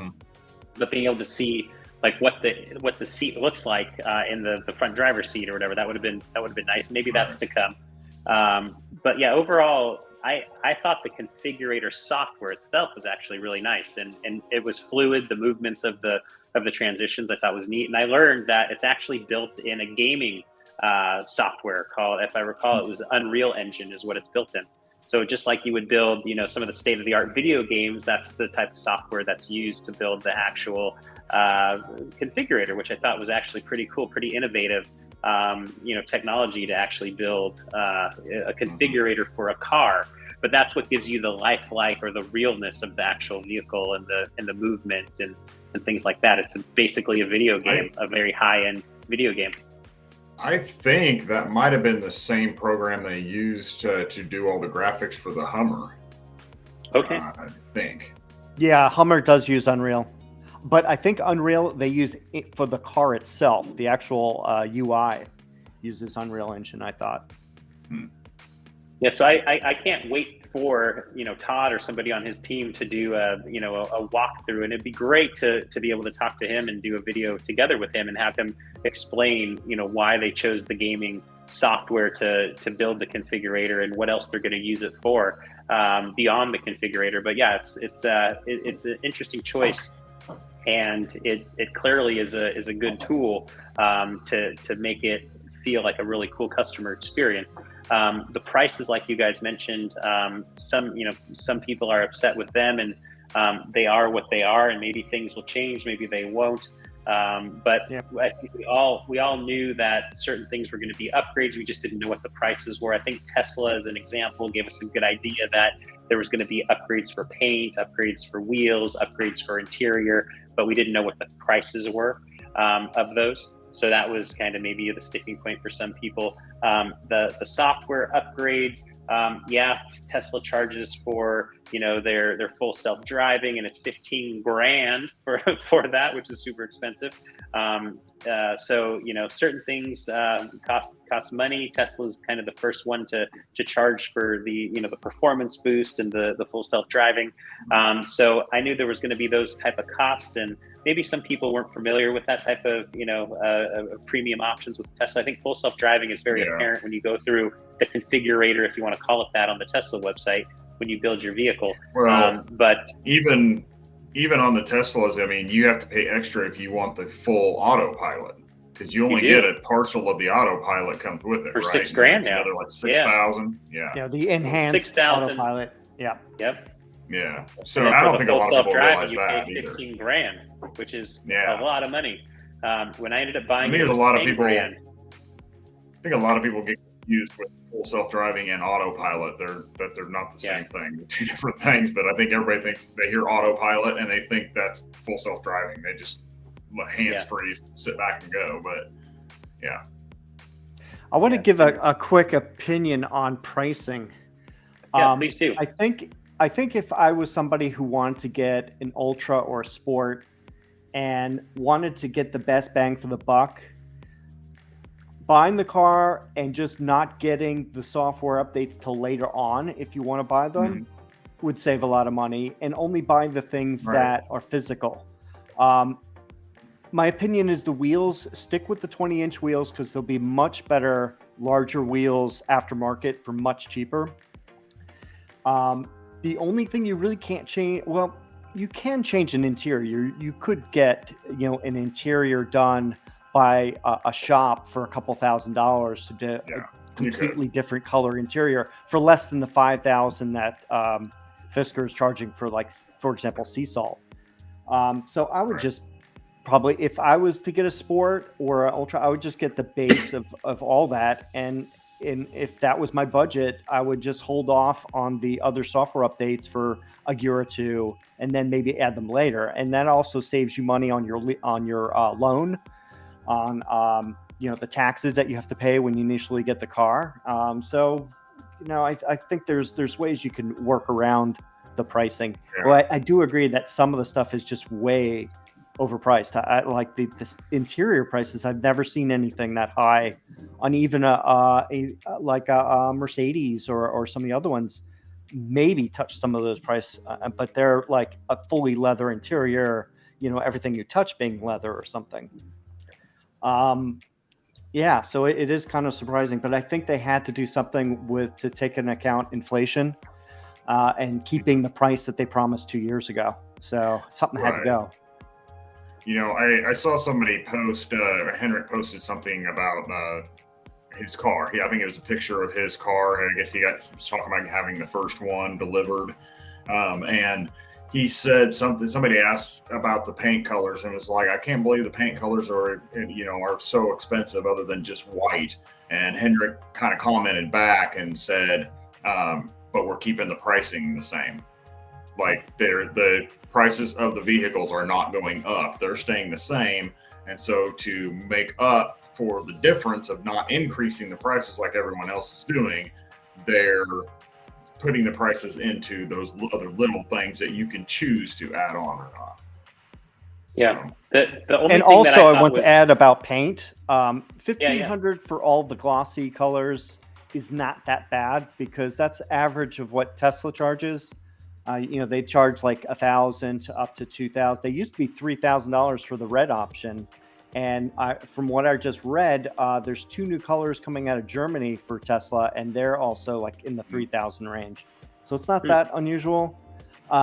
The specialty colors, the $4,500 colors, that does seem to be pretty pricey. And I mean, personally, I would just, if I didn't have a one option, I would do one of the $1,500 colors, because that's still cheaper than wrapping your car. Because wrapping a car in vinyl is still like a $3,000-$4,000. So $1,500 is still cheaper.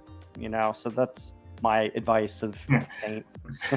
That's what I told my wife. My wife was like, well, I like white, so white will be fine. I said, well, when we get bored with it, then we'll go get it wrapped or something if we get bored, and do it later. Yep.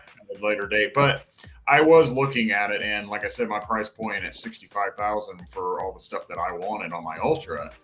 No, not necessarily. You just have to decide what you can live with and what you can worry about getting later, because some of the stuff is going to come later anyway. So if some of those things are coming later, you might as well just wait, unless you're one of those that really needs it packaged into your payment because you can't come up with the money later on, or you're afraid you can't. But I was also looking at the Extreme, and it was like I was looking at whether there's still the possibility of upgrading. I don't know if there's any Extreme still available for the U.S. market or not. Last we heard was just the Sport and the Ultra was sold out. So maybe there is that where you can upgrade. Now, that would be a potential thing. Then it would be like, then you're getting everything with it other than your wheels, and if you want to upgrade your interior more. So there's always that option. Right now, we don't know whether it's going to be an option or not, but it's always a thought that you can have that kind of in the back of your mind, that if that is an option, that maybe it makes sense to go ahead and get that stuff all included. Where it get the 20-inch wheels, just the base of everything else, the 20-inch wheels. It comes with the Abyss Plus, so automatically on the Extreme, that's the no extra cost price on that. So you could do that, and then you can get aftermarket wheels later on if you want to, or maybe the covers come off and maybe they got some cool wheels underneath the covers. We don't know. It's always a thought. But yeah, I agree with Matt. You can keep the price down if you want to and worry about adding stuff later on. Especially, in some of the warmer climates, there's going to be some of that stuff is not going to be as necessary, like the winter package. In California, Florida, places like that, the winter package is really not going to be anything for you. And I really didn't see anything in that ultimate package. It was just like more about data and connecting, being able to watch Netflix and stuff like that more into that on that package. Then they just threw in rain sensing wipers into that package. I don't know why. It didn't go with anything else that was in there. But I think that made a lot of people angry.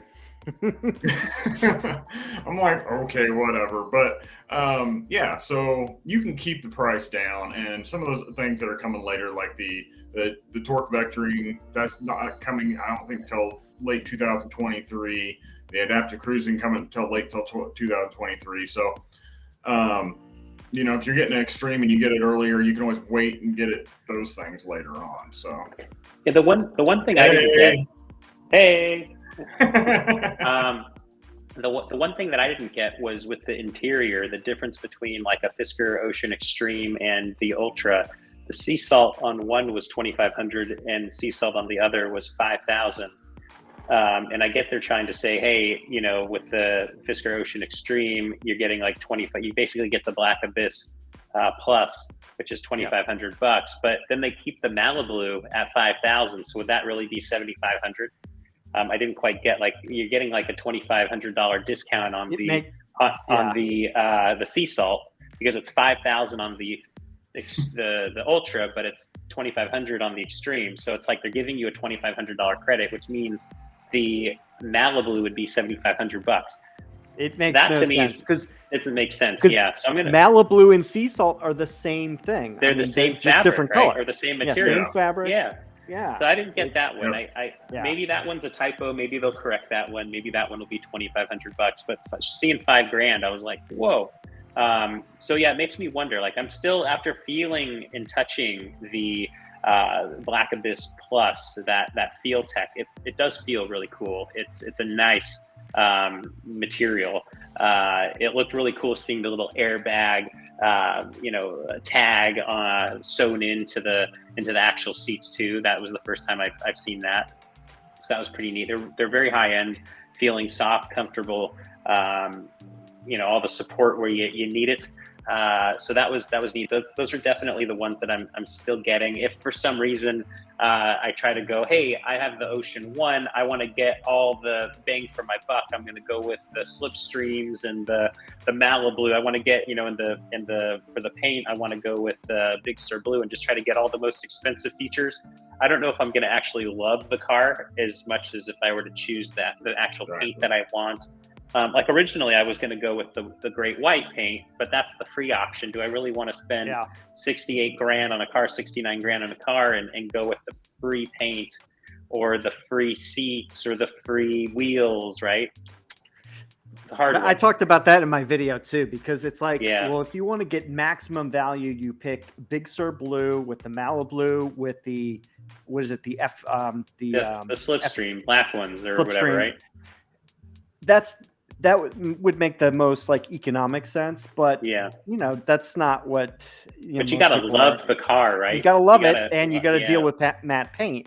I've been matte Big Sur Blue versus Mariana. I've been like flip flopping back and forth, and I contacted a company today that does the. I'm gonna actually contact a few places for price quotes on doing the PPF and ceramic on it, and I was floored how expensive it was to do a stealth PPF. I got a quote, just the PPF with no other stuff done. It was $6,700. Holy moly! And that's just the front of the car, or how? No, that's the entire car done car. in stealth PPF was $6,700.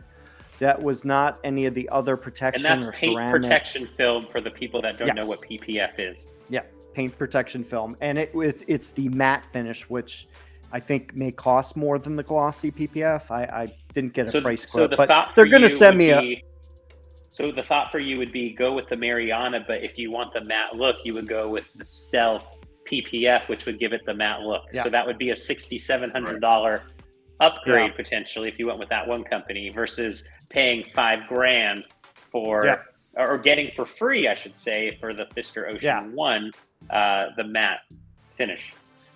Yeah. Yeah. And I was going to say another company I talked to suggested, this first company said only get the whole car done in stealth if you have a matte finish. They said you have to protect it because, it's hard to repair. Now, another company I talked to said you could do the full front and do ceramic on the rest. That's fine. And they've done that for matte cars, and that's fine. So it just depends on the installer, what they recommend. Some are going to recommend the more expensive option, and some are saying that you could do the cheaper option. So I'm still like trying to decide what I want to do. Is the matte Big Sur Blue going to be a headache? I don't know. Yeah, I don't know either. That's my current choice. Yep. is the Big Sur Blue, and I would do the ceramic coating. I don't know if I'm going to do the paint protection. I might just do the ceramic coating over the whole thing, just to give it protection, if you will. But yeah, like when we drove the Tesla cross country, I got that rock that hit hit the windshield. First tagged part of the car, the hood, and put a little tiny nick in it. Which I have some touch-up paint that once I detail the car, I'll probably do a touch-up paint on it. But if I had the paint protection film on the front end of the car, it probably would have self-healed that spot, and I wouldn't, have the issue. Am I okay with a little tiny nick? Yeah, it's not the end of the world. It's not going to kill me having a little nick on it. Paint protection film on the front of the car, what is it? Like $2,500, $3,000? Yep. Yeah, I can do with a little nick on the front of the car. Yeah, who cares? We'll see what happens with the Big Sur Blue. How that looks with the little nick on the front. Assuming we take it on a road trip, right?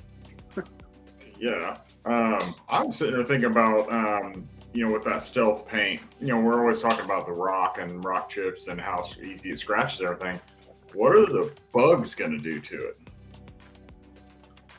Because, I don't know how bugs are in California, but bugs here in Illinois, and I'm sure probably in North Carolina, they get pretty nasty in the summer, especially at night. You can wash your car, and you can take a half an hour drive home at night, and it'll be covered with bugs. Wow. Yeah, the car's covered with bugs right now. Yeah, so when I'll tell you this is something you don't do, but I did it because I'm on a road trip, and who cares about the paint? It's all jacked up with bugs. While we were at one of the truck drives, there was a truck stops charging the car. I ended up getting the squeegee and the window washer. I washed all the windows. Good enough. This was right before a rain too, like the rain going into Little Rock, Arkansas. We knew it was going to pour, and it rained 6 hours us driving through. It was a nonstop rain. So I thought, okay, I'm going to give the front of the car, I'm going to wipe off all the bugs. It was a brand new bucket of I don't know, fluid to wash the window washer thing out. I scrubbed the whole front of the car of the Tesla with that window washer, and it came out after that rain. It looked perfect. But then, of course, I got more bugs on the car driving, a little bit of distance, and then I got that rock chip now. But the cars looked great. It looked great a couple stops in Arkansas. Looked great, but it was nice. I thought, hey, I got a new solution of window washer fluid. I'm gonna take the 40 minutes of the car drive, charge it, and I'm gonna give it a free car wash on the road here. I don't know how many people would do that. You two probably wouldn't do that, but that's. I actually have done that at super charging. Oh, there you go. I was going to say, in my trunk, I keep a rag and a glass cleaner, and I clean the front of the car. Yeah. But yeah, I just wonder what it's going to do to the matte finish. You wouldn't be able to do that with the matte finish. I guarantee it. You would end up putting all sorts. No, I just mean the bugs themselves. Oh yeah, I don't know. With the ceramic coating, they should be fine from what I've read, but that's all what I've read. Yeah, if you have, I did talk to the doctor. What is it, Dr. Beasley's? I don't know if that's right. That might be right. Yep. I talked to a couple people over there. We're going to end up doing a really cool video here, probably next month and a half. We're going to end up. I'm going to do a video. They're going to be 2 different locations to start. And he's going to end up giving like a whole demo of what applying ceramic coating using their product, of course, and then talk about it. So that'll be interesting, and we'll be able to ask questions and things like that. And then they also offered to come to my house or to wherever location and fly out and actually will record a video of them applying the Dr. Beasley's to my entire car, the ceramic coating. So that would be kind of an interesting, video and a DIY for people who want to do that as well. Granted, the people who will be flying over here are going to probably be professionals that will be applying it, but they do have, if I recall, when I was talking to the team over there, they do have recommended installers for their PPF product around, different cities and throughout different states. So we'll bring more information on that one in the future. But I definitely going to protect the car with the ceramic coating, regardless of what paint color I get. So. Anyhow, I think that's pretty much all we got for today. I think those were all the things I wanted to cover. I'm sure there's a bunch of stuff that we missed since I've been gone for the last 30 days, but those were kind of the high level. I wanted just to talk about my experience driving the car. That was kind of the highlight, I think. And we got to, shoot the bull on that for a little bit. But if anyone has questions, you can post them in the comments. I'll maybe look at the comments. I've got so many to go through, so many hopefully good ones and very few bad ones. We'll have to block people from the channel, right? If there's a bunch of bad ones. No, just kidding. But yeah, that's feel free to post your questions in the comments and maybe I'll have a look at them at some point over the coming days or weeks. I didn't see loads of questions in the comments tonight as we're going, but maybe there were. Did anyone see any of that? There were a few here and there. I tried to get some as I was going through. Okay, cool. Yeah. I don't know if we have enough time because it's that's good. kind of over our time limit. We're so over our time limit. But anyhow, that was tonight. I want to thank Jim and Matt for joining me. It's a pleasure as always. This particular chat is going to go up on Apple Podcast, Spotify Podcast, Google Podcast. This is episode number 8 of All Things Fisker. So thanks everyone for joining us on YouTube, and we will see you again in the future. Take care. All right. See ya.